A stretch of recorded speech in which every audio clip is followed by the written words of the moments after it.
Good afternoon दोस्तों।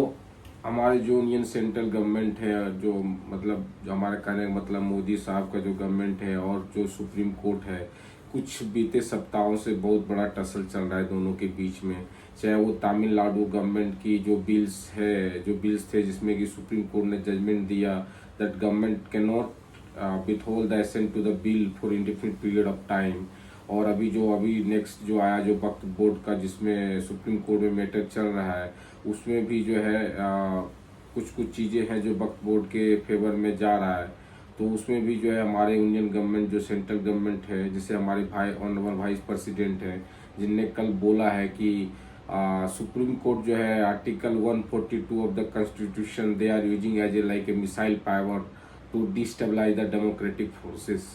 तो आज इसी के बारे में हम लोग जानेंगे कि क्या आर्टिकल 142 जो है ऑफ द कॉन्स्टिट्यूशन ये क्या पावर देती है सुप्रीम कोर्ट को, और क्या ये सचमुच में जैसे धनखड़ साहब ने बोले, जो हमारे वाइस प्रेसिडेंट हैं, ऑनरेबल वाइस प्रेसिडेंट से बोला कि this is a judicial over reach by the supreme Court. तो चलते इसमें देखते हैं कि क्या सचमुच ये जुडिशियल ओवर रीच हो, क्या फर्स्ट टाइम जो है सुप्रीम कोर्ट इस आर्टिकल को यूज कर रहे हैं। तो अगर आप पहले तो हम लोग ये समझ लेते थे कि आर्टिकल 142 है क्या। Actually article 142 talks about the और it's grant Supreme Court a broader power to give the complete justice to any matter that comes before Supreme Court. तो ये क्या है, एक सुप्रीम कोर्ट को कुछ इस आर्टिकल के थ्रू कुछ ज़्यादा पावर मिलता है, जिसमें जो है सुप्रीम कोर्ट जो है कोई भी ऐसा मैटर जो उसके सामने आती है जहाँ पे उसको लगता है कि हमें कंप्लीट जस्टिस देने के लिए ये आर्टिकल 142 का वेपन यूज करना पड़ेगा, तो वहाँ पे सुप्रीम कोर्ट करती है। बट उसका कतई ये नहीं है कि वो कॉन्स्टिट्यूशन के खिलाफ और डेमोक्रेसी के खिलाफ जाएगी। केवल जुडिशरी का काम है, सुप्रीम कोर्ट का काम है कि जो भी, चाहे वो कॉन्स्टिट्यूशनल मैटर हो, चाहे लेजिस्लेशन मैटर हो, चाहे कोई भी इंडिविजुअल आए, तो उसका एक ही एम होता है कि उसे कंप्लीट जस्टिस मिले। तो उस कंप्लीट जस्टिस देने के प्रोसेस में अगर सुप्रीम कोर्ट को फील होता है कि हमें आर्टिकल 142 को यूज करना पड़ेगा, विच गिव्स सुप्रीम कोर्ट एक broader power to give the complete justice, तो वो सुप्रीम कोर्ट यूज करती है। और आप सोचो, अगर ये आर्टिकल 142 अगर डेमोक्रेसी के अगेंस्ट रहता, तो कभी भी हमारे जो संविधान, जो हमारे जो कॉन्स्टिट्यूशन, जो लोगों हमारे पूर्वजों लोगों ने बैठ के बनाया, वो कभी भी ये आर्टिकल 142 कॉन्स्टिट्यूशन में नहीं रहता और नहीं सुप्रीम कोर्ट को ये यूज करने के लिए बोला जाता है, क्योंकि ये एक्चुअली डेमोक्रेसी के अगेंस्ट नहीं है। ये किसी भी इंडिविजुअल और किसी भी मैटर के जो सुप्रीम कोर्ट के पास आता है और उसको कंप्लीट जस्टिस चाहिए, और वहाँ पे सुप्रीम कोर्ट को ऐसा लगता है कि within the normal power that supreme court holds, if they are not able to provide the complete justice, then in that case the supreme court has to use this article 142। तो इसी matter पे जो है, जो कल जो हमारे vice president जो है वो बोल रहे थे कि supreme court is using article 142 as a missile power to destabilise the democratic forces. तो अगर देखा जाए तो ये आर्टिकल 42 फर्स्ट टाइम यूज नहीं किया गया है। ये इवन राम मंदिर का जो लैंड डिस्प्यूट था, उसमें भी जो आर्टिकल 142 को यूज किया गया था। दूसरी जो है, जो भोपाल केस ट्रेजिडी था, उसमें भी जो है जो विक्टिम से उनको कंपनसेशन देने के लिए, उनकी कंप्लीट जस्टिस देने के लिए जो है सुप्रीम कोर्ट ने आर्टिकल 142 यूज किया था। तो ऐसा कुछ नहीं है कि सुप्रीम कोर्ट जो है फर्स्ट टाइम ये आर्टिकल 142 यूज कर रही है। और ये कोई भी जुडिशियल ओवर रीच नहीं है। ये अगर जुडिशियल ओवर रीच रहता तो हमारे कॉन्स्टिट्यूशन में ये आर्टिकल 142 आता ही नहीं है। ये जुडिशियल ओवर रीच नहीं है। कभी कभी क्या होते हैं, कभी कभी जो है हमारे जो जो जो हमारे कॉन्स्टिट्यूशन मेकर है, उनको ऐसा फील हुआ कि अगर मान लो कभी कभी लेजिस्लेचर, जो हमारे यूनियन गवर्नमेंट है, चाहे हमारे स्टेट असेंबली है, जो भी है, वो कभी कभी क्या होता है, उनको सही बात है कि उनको जो है पीपुल जो है इलेक्ट करके भेजा, जनता ने उनको चूज करके भेजी, बट वो चूज करने के बाद हो सकता है वो डिवास्टेटिंग स्टेप ले ले। इस केस में जुडिशरी को इंटरवीन करना पड़ता। जुडिशरी को जब लगता है कि हमें कंप्लीट जस्टिस देने के दौरान हमें ये आर्टिकल 142 यूज करना पड़ेगा, तो करती है।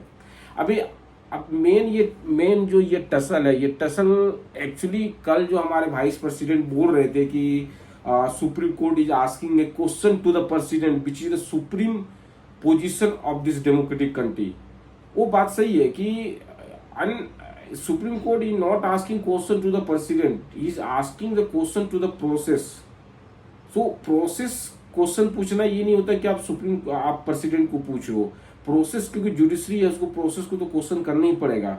और ये टसल एक्चुअली देखो कल जो भी हमारे वाइस प्रेसिडेंट ने बोला है, ये टसल एक्चुअली कल की बात नहीं है, ये टसल तब से स्टार्ट हुआ जब तमिलनाडु के जो कुछ बिल्स हैं जिसपे सुप्रीम कोर्ट ने जजमेंट दिया कि governor doesn't have power to withhold any assent to the bill for indefinite period of time।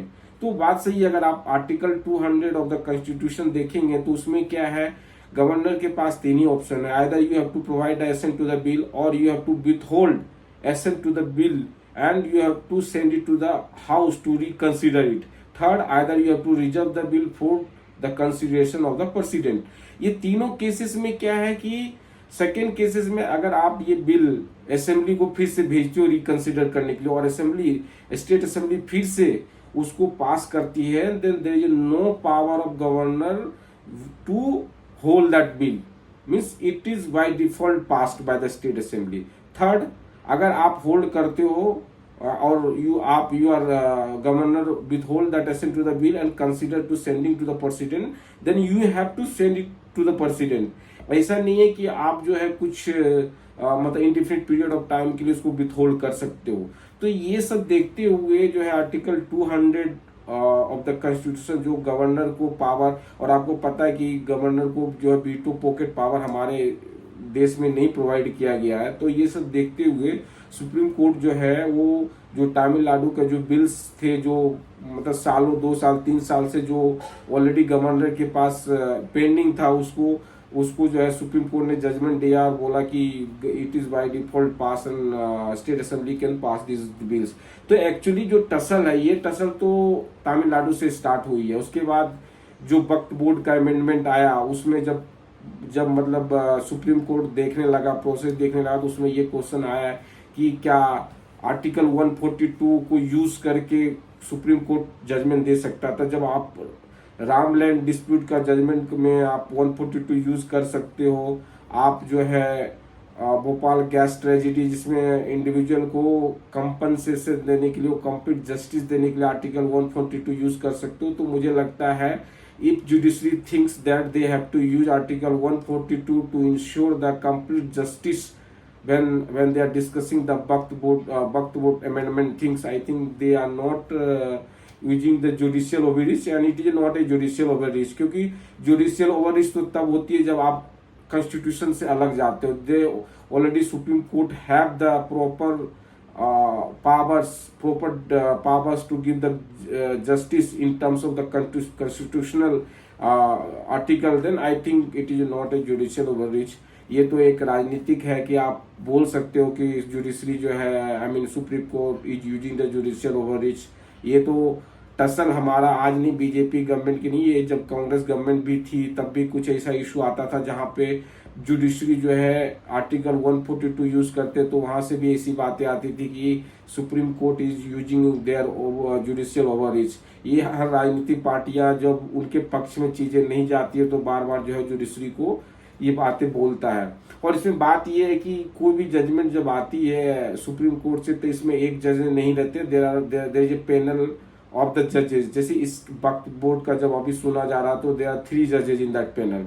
तो ऐसा नहीं है जो मेजोरिटी डिसाइड करती है उसी को लाया जाता है। जैसे राम मंदिर लैंड डिस्प्यूट में हुआ जिसमें मेजोरिटी जो डिसाइड किया उसी को लाया गया। तो अगर ये जुडिशियल ओवररीच है तो it is not a matter of one जज। If all judges, all the judges which are in the panel, if they are having the same opinion, then I don't think so they are biased and I don't think they are using the judicial overreach. Thank you.